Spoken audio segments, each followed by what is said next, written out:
Hello बच्चों, स्वागत है आपका बुक हॉपर्स में।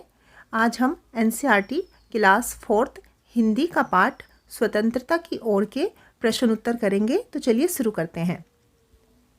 इस कहानी को पढ़कर तुम्हें बापू के बारे में कई बातें पता चली होगी। उनमें से कोई 3 बातें यहाँ पर लिखो।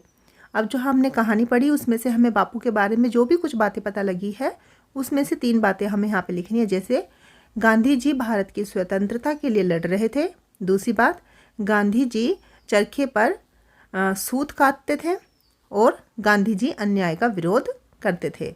कोई भी 3 बातें आप यहाँ पर गांधी जी के बारे में जो आपको पता लगी है इस पाठ से वो यहाँ पर आप लिख सकते हैं।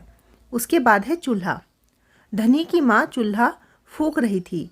धनी की माँ खाना पकाने के लिए चूल्हे का इस्तेमाल करती थी। नीचे कुछ चित्र बने हैं, उनके नाम पता करो और लिखो। जैसे ये पहला चित्र किसका है? इसको बोलते हैं स्टोव। दूसरा, इसको बोलते हैं चूल्हा। इसको बोलते हैं गैस स्टोव। और जो ये लास्ट में है इसको बोलते हैं कोयले की अंगीठी। इनमें कौन कौन से ईंधन का इस्तेमाल किया जाता है? अब जो ये स्टोव है इसमें तो केरोसिन का इस्तेमाल होता है। चूल्हे में आप लकड़ी का इस्तेमाल कर सकते हैं या फिर उपले का इस्तेमाल कर सकते हैं। और जो गैस स्टोव है उसमें एलपीजी का इस्तेमाल होता है। और कोयले की अंगीठी में कोयले का इस्तेमाल होता है। तुम्हारे घर में खाना पकाने के लिए इनमें से किसका इस्तेमाल किया जाता है? तो ज़्यादातर घरों में तो आजकल गैस स्टोव ही इस्तेमाल किया जाता है। पहले चूल्हा भी इस्तेमाल किया जाता था, लेकिन आजकल गैस स्टोव का इस्तेमाल ज़्यादा होता है। आपके घर में जिस चीज़ का इस्तेमाल होता है वो आप यहाँ पर लिखेंगे। आगे है कहानी से आगे। नीचे कहानी में आए कुछ शब्द लिखे हैं। कक्षा में 4-4 के समूह में एक एक चीज़ के बारे में पता करो। जैसे पहला शब्द है स्वतंत्रता। स्वतंत्रता क्या होती है? स्वतंत्रता मतलब होता है आज़ादी। उसके बाद है सत्याग्रह। सत्याग्रह का मतलब होता है सत्य के लिए आग्रह करना या हट करना। खादी। खादी एक कपड़ा होता है जो चरखे से जब हम सूत काटते हैं उससे फिर ये कपड़ा बनाया जाता है। उसके बाद है चरखा। चरखा क्या होता है? चरखा लकड़ी का बना हुआ एक यंत्र होता है जिससे कि सूत बनाया जाता है। आगे की कहानी। गांधी जी ने धनी से कहा, क्या तुम आश्रम में ही रहकर मेरे लिए बिन्नी की देखभाल करोगे? धनी ने गांधी जी की बात मान ली। जब गांधी जी दांडी यात्रा से लौटे होंगे तब आश्रम में क्या क्या हुआ होगा, आगे की कहानी सोचकर लिखो। हमने इस कहानी में पढ़ा था कि जो धनी था उसने गांधी जी की बात मान ली थी जब गांधी जी ने उससे कहा था कि वो आश्रम में ही रहे और बिन्नी की देखभाल करे, ताकि जब गांधी जी यात्रा से लौटे तो अगर वो कमज़ोर हो जाए तो फिर बिन्नी का दूध पीकर उनको उनकी ताकत वापस मिल सके। तो आपको आगे की कहानी लिखनी है। आप आगे की कहानी कैसे लिखेंगे? आप आगे की कहानी लिख सकते हैं। जब गांधी जी दांडी यात्रा से लौटे, धनी ने उन्हें माला पहनाई। तब जल्दी से बिन्नी बकरी का दूध लाकर गांधी जी को दिया। गांधी जी हंसते हुए बोले, इतने दिन पैदल चलते चलते मैं कमज़ोर हो गया था, अब मेरी ताकत फिर से लौट आएगी। मैं सुबह शाम आपके लिए दूध लेकर आऊँगा। धनी ने खुश होकर कहा और सारे लोग ठहाका लगाकर हंसने लगे। तो इस तरह की कहानी बनाकर आप यहाँ पर लिख सकते हैं। कहानी आपको अपने मन से बनानी है। जो भी आपके मन में विचार आए उनको ही आपको यहाँ पर लिखना है। आगे है कहानी से। धनी ने गांधी जी से सुबह के समय बात करना क्यों ठीक समझा होगा? तो उत्तर आप लिखेंगे। धनी ने गांधी जी से सुबह से बात करना इसलिए ठीक समझा होगा क्योंकि गांधी जी रोज़ सुबह आश्रम में पैदल घूमते थे। तो जिस समय वे पैदल घूमते थे उस समय उनके पास समय था ताकि वे किसी से बात कर सके। आगे है धनी बिन्नी की देखभाल कैसे करता था? धनी बिन्नी को हरी घास खिलाता था, उसे बर्तन में डालकर पानी पिलाता था, उसे आश्रम में चारों ओर घुमाता था। आगे है धनी को कैसे महसूस हुआ होगा कि आश्रम में कोई योजना बनाई जा रही है? आश्रम में सभी लोग किसी खास चर्चा में लगे हुए थे। सभी लोग गांधी जी के कमरे में बैठकर गंभीर बातें करते थे।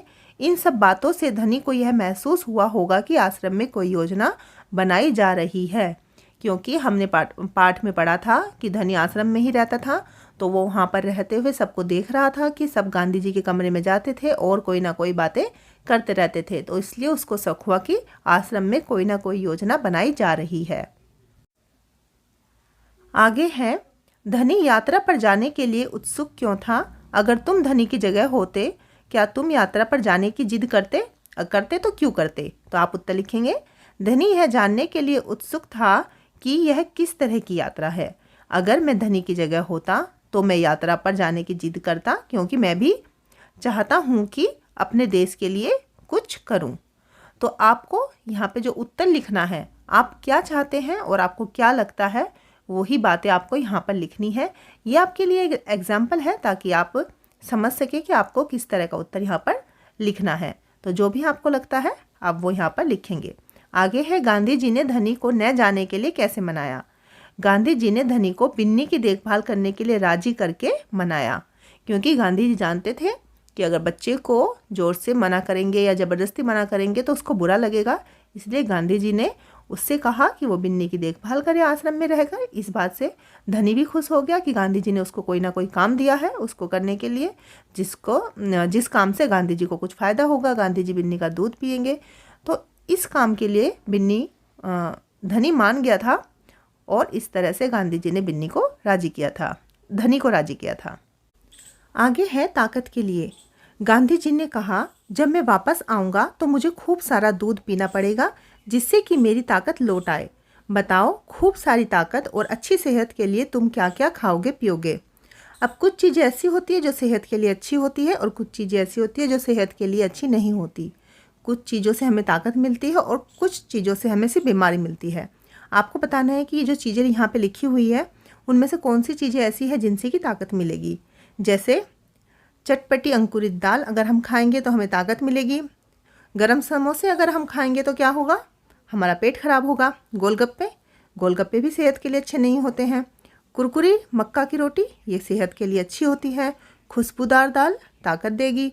मसालेदार अचार सेहत के लिए अच्छा नहीं होता है। मीठा दूध सेहत के लिए अच्छा होता है। आम सेहत के लिए अच्छा होता है। साग भी सेहत के लिए अच्छा होता है, लेकिन आइसक्रीम सेहत के लिए अच्छी नहीं होती। रंग बिरंगी टॉफ़ी सेहत के लिए बिल्कुल अच्छी नहीं होती, दांत भी खराब हो जाते हैं। और ठंडा शरबत आप चाहे तो पी सकते हैं, सेहत के लिए ज़्यादा अच्छा शरबत भी नहीं होता है। आगे है, विशेषता के शब्द। अभी तुमने जिन खाने पीने की चीज़ों के नाम पढ़े उनकी विशेषता बता रहे हैं ये शब्द, जैसे चटपटी, मीठा, गर्म, ठंडा, कुरकुरी आदि। नीचे लिखी चीज़ों की विशेषता बताने वाले शब्द सोचकर लिखो। जैसे हलवा कैसा होता है?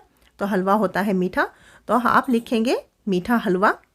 पेड़ लंबा भी होता है तो आप लंबा पेड़ या बड़ा पेड़ कुछ भी लिख सकते हैं। नमक होता है सफ़ेद, तो आप लिखेंगे सफ़ेद नमक। चींटी छोटी होती है तो आप लिखेंगे छोटी चींटी या फिर काली चींटी। कुछ भी आप यहाँ पर लिख सकते हैं जो भी उस चींटी की विशेषता हमें बताए। फिर है पत्थर, बड़ा पत्थर आप लिख सकते हैं। कुर्ता, सफ़ेद कुर्ता या हरा कुर्ता, कुछ भी आप यहाँ पर लिख सकते हैं। चश्मे का रंग कैसा है? आप लिख सकते हैं काला चश्मा लिख सकते हैं। झंडा, लाल झंडा आप यहाँ पर लिख सकते हैं। तो इस तरह के शब्द, जो शब्द किसी चीज़ की विशेषता बताएं वो शब्द आप यहाँ पर लिख सकते हैं। चांद की बिंदी, नीचे दिए शब्दों के सही जगह पर आपको बिंदी का इस्तेमाल करना है।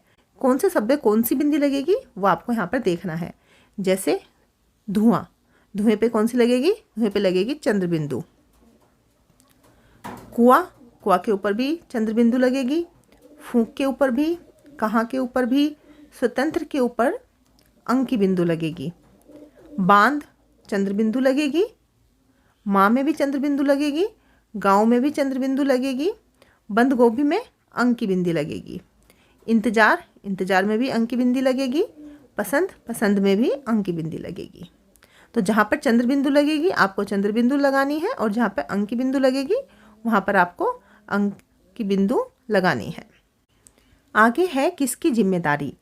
धनी को बिन्नी की देखभाल करने की जिम्मेदारी दी गई थी। इनकी क्या क्या जिम्मेदारियाँ थी वो आपको बताना है। माँ की क्या जिम्मेदारी थी?